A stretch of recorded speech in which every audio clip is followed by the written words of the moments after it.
changed the format, didn't he? Changed the team. Absolutely fantastic.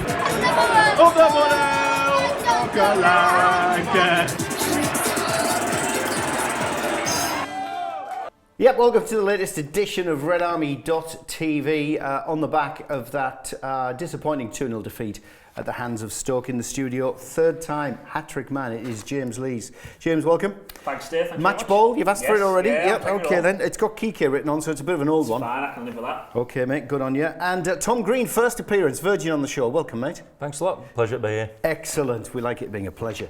Right, 2-0. We were down there at half-time, weren't we? James, immediately after the game at Stoke, you social media us and said, get me on.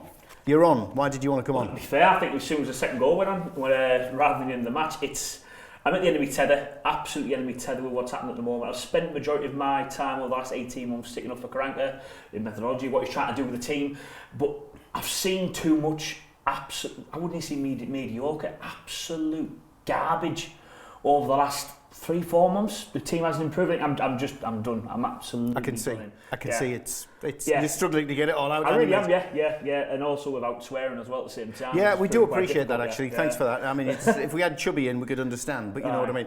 Tom, where are you with this? Where you were a big AK fan, weren't you? Well, I'm similar to how James has just described himself. I mean, I've spent a lot of last season going on the BBCT's fans panel and defending Karanka in the same way as James has been saying. Like, there's a method to what he's doing. It's a long-term project, and I can understand what he's trying to do tactically and stuff.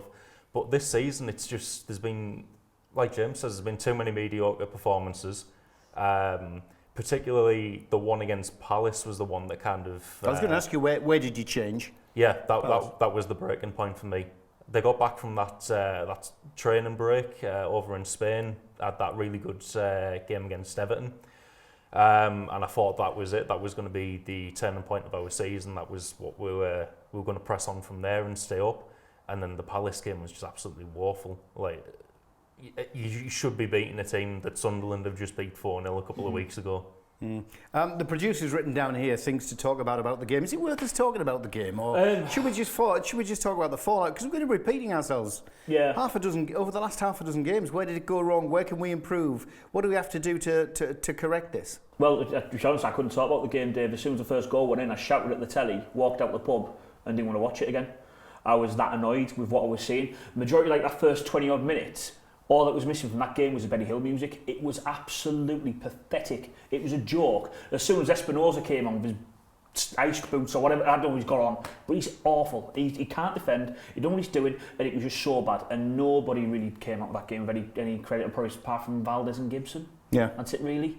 The rest of it is an absolute joke, and it looks like the players don't want to play for him as well at the moment, I'd say. We'll come on to that in a second. But Valdez, let's try and get some positivity in there. Valdez, another solid performance. Yeah, I'd say so. I think he's been one of the bright sparks of this season. Really, some of the saves he's managed to make have been incredible. There was a couple against Everton where I think Lukaku was through a couple of times. Lookman was through on goal 1-on-1, and he saved them. And to be honest, I couldn't see many other keepers saving him. You can see how he is a world-class keeper and why he's played for Barcelona, but the keeper can't do it all himself. No. I used to be a goalkeeper, so I subscribe to that. Yeah. Gibbo, you mentioned Gibbo's another one who could have come out with it. He actually came out with a quote this week. Anyone who thinks we're going to give up if we're going to give up or go down without a fight are wrong. Nice words, but do we need to see it on the pitch? Dave, I could come out and say loads of words. It doesn't mean anything, does it? Okay, Ben Gibson will go with a fight. He will try. He can only speak for himself. No, there's a reason fans like myself are getting annoyed with the team now. It's not because of Ben Gibson. He will try. He's a Borough lad. He actually gives a damn. There's lots of players on that pitch now think, oh, well, I don't really like Karanka anymore, so I'm not going to really play too hard for him. So he'll get a paycheck. It's still us who are paying every week and go and see him. So it's just words from Ben Gibson. He cannot speak for every single player in that dressing room. You're telling me Gaston Ramirez is going to really put up a fight for the rest of the season? I don't think so. I really don't think so. There's a lot of big players not putting the effort in at the moment. Just having a flick through some of your comments as well on social media. James Bunce, I don't want to see Gaston Ramirez in a Borough shirt ever again. Ties in with what you've just been saying. Michael Anthony Gell, one of the worst performances I've seen this season. That was on Facebook. On Twitter, Lee Wharf, we're embarrassing. And also on Twitter, it's Tom Muldowney. My missus knows almost nothing about football, but just described Borough as a dead fish in a big pond, nail on the head. So some criticism coming in. And I've got to say, because we got criticised last week, we were scouring looking for positives.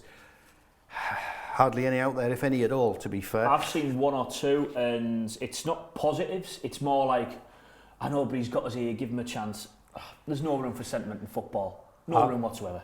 I spent most of the second half of the match on Saturday scrolling through Twitter and laughing at the comments that people were putting. I mean, just because they were funny, not because I laugh at their opinion or anything, but just describing how they're seeing the team, and it's just laughable at the moment.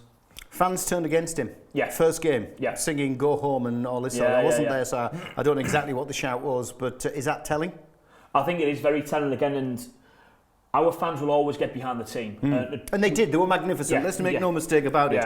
During the game, the fans were tremendously behind the players. But what I'd like Aitor and the rest of the players to see is what they're doing at the moment, what they're doing to the fans. The fans were there booing, seeing whatever they were doing, wondering what's going on. I was so annoyed on Saturday, and I want Karanka and the players to understand what that does to us, because this is more just a football club to us. This is like our life. This town breathes on this football club and what it does to the area.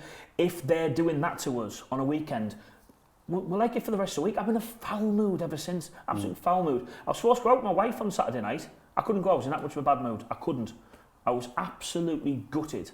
And that's them who are doing that to me. They're still getting paid a fortune. I need them to understand what they're doing to us. We did put a poll out there. We didn't want to ask the question, but it got to a point where we had to ask the question about a change of manager. Yes or no? Do you want him out? Do you want to change? Surprisingly, because we asked something similar a few weeks ago, and it was 65-35 in favour of Karanka. We did ask the direct question this time, almost 80% saying they now want a change, and that was a poll that we concluded a little while ago.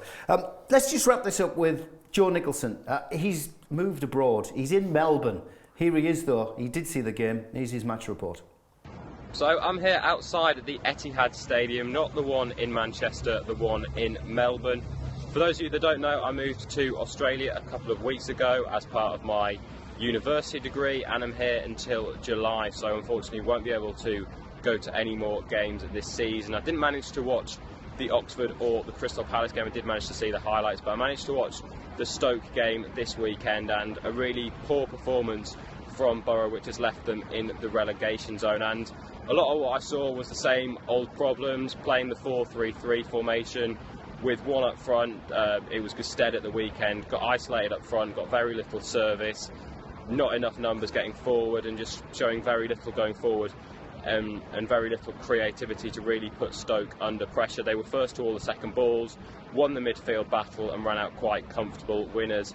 And also another big problem that Borough have now is that defensive solidity that has been so good for most of the season, which has kept us in a lot of games. That seems to have disappeared as well. Conceded 2 sloppy goals at the weekend. The first one midway through the first half, when a ball over the top was latched onto by Marko Arnautovic, who really gave George Friend a torrid time on his return to the team, and he kind of got the ball under control, took the ball around Victor Valdez and made it 1-0. The second goal right before half-time, another really soft goal from Borough, came from a corner, Crouch knocked it down and Arnautovic turned it in. And again, Borough just never really looked like getting back to the game after conceding the first goal and then getting 2-0 down.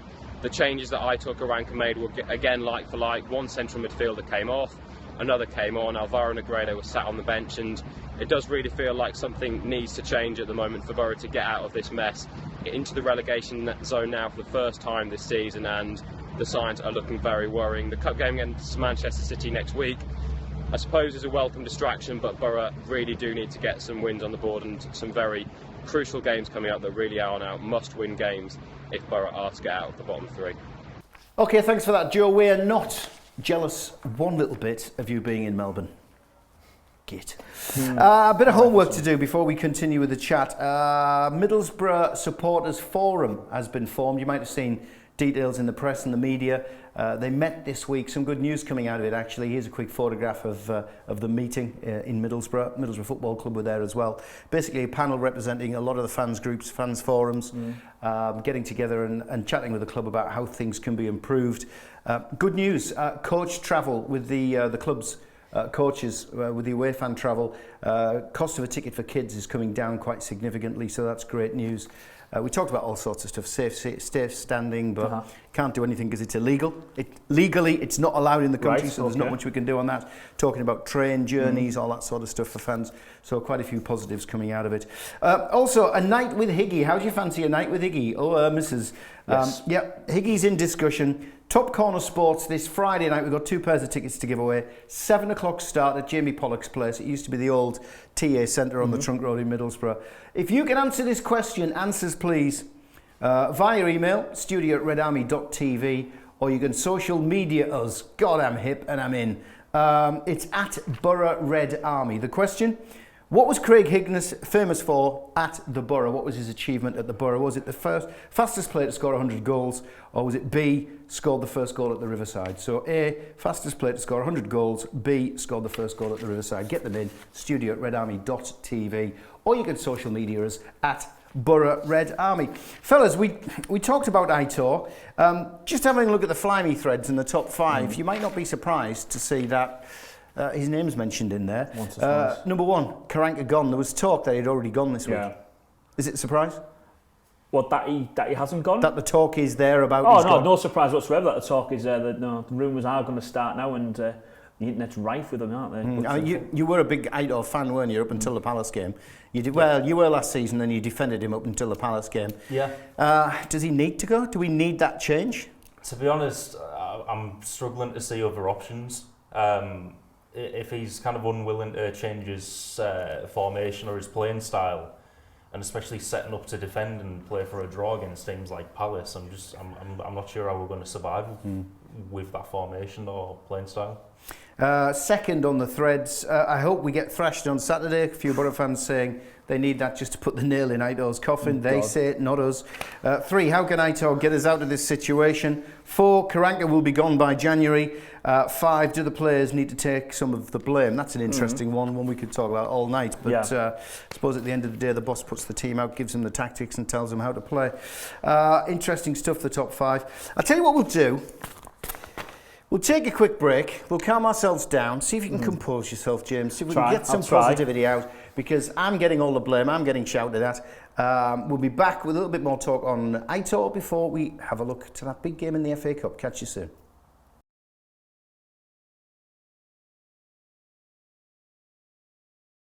Welcome back to part 2, redarmy.tv, on the back of the 2-0 victory. God, here's hoping defeat at the hands of Stoke. Just before we went into the break, I was rattling through the Fly Me to the Moon top 5 threads, and it definitely did say Karanka will be gone by January. Maybe somebody's gone in there and changed it. Maybe they think he'll be gone by April. No. May? I don't know. September. Never. Okay. Just having a look at social media as we do. Tom Wharton, if ever there was a performance which stank of players no longer playing for the manager, that was it. Talking about Stoke, Joe Armstrong, whatever decision Gibson makes, we stand by him, but I do still want Karanka in charge, whatever happens. See, we can find positive ones. Kabir, it hurts to see so many Borough fans calling for Karanka's head in such a criticising fashion, but sadly, that's what it's come to. Is it just, I'll start with you, Tom, is it just resignation a lot of the fans are now feeling? I think so. I don't, like I was saying before, I don't think there's any other way kind of around it now. If we're adamant we're going to stick to this playing style, it's pretty much what's going to happen for the rest of the season. I don't see it getting any better with this playing style at the moment. We do need to change it up. And it's hard for me to say, as I was defending this playing style last season and saying there's no desperate need for a plan B because of where we are in the league when other people were calling for it. It just doesn't work in the Premier League. I mean, I don't mind it against teams like when we played Spurs away and we were clearly playing for a draw and hoping to maybe nick a win on the counter-attack. But you don't play like that against the teams around you, or winnable games. We could have won against Stoke if we'd have tried, but looks too much like they're playing to instruction, and they're scared to break that instruction in case they get dropped the next week or something. Is it too late though to change managers now? No, not at all. 2 weeks ago, Ranieri went, who won the league with Leicester City last season, won the Premier League with Leicester City. Nice one. Creighton got us promoted, spent a canny bit of money as well. Should have finished above Burnley. But that's not the argument now. It's not too late. It's never too late to do it. I remember, actually, when we played Everton in the quarter-final Cup, 2002, we just knocked them out. They got rid of Walter Smith. Then David Moyes came in, kept him in the Premier League and looked dead and buried. It's not too late. We need someone who's going to come in this team now, inject it with a bit of life and give it a go. We can't stay up by looking for draws. We have to go and give teams a go. And we've got some personnel to do it. They just need to be given the freedom. Talking about personnel, there's been a lot of criticism this week on social media regarding the signings in January. What are your thoughts on the signings we made and the business we did? I don't think it was Karanka's decision to sign them. I think we maybe had like a set profile of a player that we wanted in certain positions, but I don't think we got who we actually wanted. I think the only one who possibly Karanka did want to sign was Bamford, and that's because of all the stories that have came out saying at the Burnley match Bamford was like, save me, and that's how the loan was cancelled and he came to us. And to be honest, I think Bamford really wanted to play for Karanka again because he probably enjoyed one of the best years of his career under Karanka. The other two, I don't think we wanted them at all. But I think we missed out on our top targets. That's what I was going to say. One of the discussions I saw on Facebook was we didn't get Bojan, we didn't get Rodriguez, we didn't get Snodgrass, therefore a bit of panic buying at the end. Is that how you read it, or are you of a different opinion? I wouldn't say Guardiola was a panic buyer. I do think Karanka wanted that type of player, and I think he quite likes him as a footballer, and I quite like him. I'd probably say something like a Rudy Gestede, and that signing being done earlier, just that doesn't make any sense. Think, oh, by the way, guys, we need some goals, so I'm going to sign this lad who's never really scored any goals in the Premier League or really done it anywhere else apart from Blackburn Rovers. No, I don't think that made any sense whatsoever. Sounds like Jordan Rhodes, doesn't it? A little bit, but he'd done it elsewhere. But yeah, none of January's activity made any sense. David Nugent going didn't make any sense. You need someone in the dressing room who's going to keep the lads' confidence up. And if he doesn't play every game, David Nugent cares, and he's good for the dressing room. Why get rid of him? Okay, let's draw a line under Aitor because it's been dominating. Yeah, well done, mate. We'll talk about Man City very shortly. A special game coming up at the weekend. But first, here's Heidi with the news. Former Borough striker Fabrizio Ravanelli could be on his way back to the UK. Ravanelli is one of the applicants to replace Motherwell manager Mark McGee, who was sacked last month. The board of the bottom of the league club will sit down in the next 24 hours to make a decision and appoint a new manager before Saturday's clash with Aberdeen. FA Cup history could be made at the Riverside this weekend when Middlesbrough take on Manchester City in the quarter-final. As part of the new rules, the cup tie will go to extra time and penalties rather than a replay should it be level after 90 minutes. Teams will also be allowed a fourth substitute if extra time comes into play. Borough defender Ben Gibson is yet again catching the eye of Premier League clubs and has repeatedly been linked with Chelsea and Manchester City. The Sun claims that Pep Guardiola has put Gibson on his wanted list for the summer and reckons City would be willing to pay $25 million to get their man. Both Arsenal and West Ham are also considering a move for the centre-half in the summer. And don't forget, if you have any Borough-related news, we'd love to plug it. Get in touch. Email us at studio@Red Army TV or via social media @Borough Red Army. Thanks for that one, Heidi. All the latest goings on around the Borough as far as the fans are concerned. Let's look ahead. Let's try and be positive. We've got 90 minutes effectively between us and appearing at Wembley in the FA Cup. That would be fantastic. So let's focus on City. Tom, I'll start with you. Patrick Bamford, we've mentioned in dispatches earlier. He did score against City, 2-0 victory not so long ago in a cup match over there. Will he be playing this time round? Do you think he'll be getting his game? I don't think so. Yeah. I think it'll be a very similar squad to the one that's been playing recently. We're not going to experiment because it's the cup? I don't think so. I think it'll... I mean, whereas we might have had Guzan in goal against Oxford, I think it'll be Valdez. I think it'll be more of a full-strength team than any kind of experimentation, just because it's quarter-finals and there's a possibility of Wembley. James, where are you with what you're expecting formation-wise? I've given up trying to second-guess Karanka's decisions half the time now, David. I really don't know. I don't know.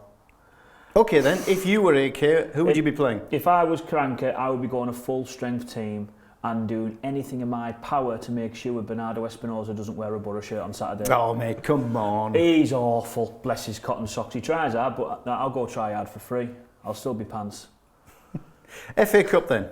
Yes. How important is it to us? Because there was the talk of let's focus on the Premier League. Now we're in the 6th round. Now it's not called 6th round anymore, is it? It's quarterfinals. Now we're officially in the quarterfinals. Does it take on a whole new level of importance? No, not for me personally. I'm too bogged down regards our league performance at the moment. That's the most important thing for me. If we were like Burnley, you've been in and out of the league a couple of times, and yeah, I'd like to get a Wembley appearance, but no, we haven't been in the Premier League for 7 years now. We need to stay there. We're a big enough club to do that. So I couldn't give a monkey's about the FA Cup. I really couldn't. Even though you're so close to Wembley? Yeah. Where are you on it? I think it would be a good opportunity to try some different tactics with the team and try and get a decent win to bring some confidence into the league. I wouldn't be devastated if we lost, but I do think it's a very good opportunity for us just to try and regain some confidence, because the confidence must be knocked after Palace and Stoke. How surprised would you be to hear that we searched and scoured the internet to look for Borough Man City chat, but there wasn't an awful lot out there. It's all about Stoke. It's not about the game coming up. We're not looking but we forward did to find two. Jonathan Wall, can't wait for Saturday already. Sit there, proud to sing my heart out until the final whistle. Get behind the whole team, manager and Steve Gibson. Let's get behind the lads. Eddie Gladders. On Twitter, the games against Man City, 8-1, 2-0 in the FA Cup this season, 1-1, and fingers crossed this weekend will be another. Where are you on what your expectations are for the game, scoreline-wise? Scoreline-wise, it wouldn't surprise me if we go and beat them, to be honest. I think something stupid could happen. Like Tom said, give it a try. Try something different, try and breathe some confidence into players. The fans will be turning up there, 30,000 again. Yeah, it's sold out. Yeah, get behind the team as we always do at home. We won't be booing unless we give us a massive reason to boo. What score are you going for though? I'm going to go for 2-0 City. Okay. Tom? I'm going to go for 2-0 Borough.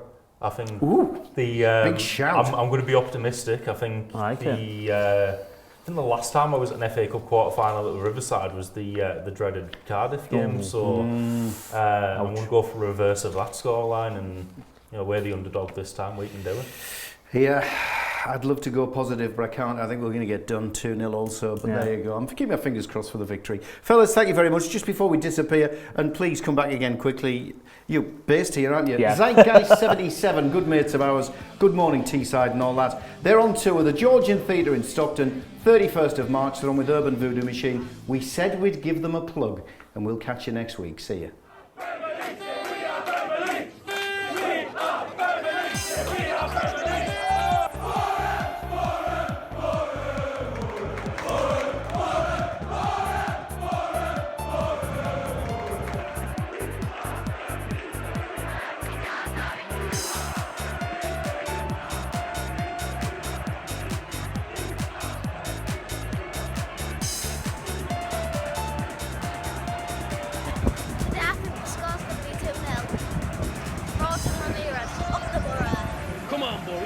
Saturday. Come on, lads, believe. Come on.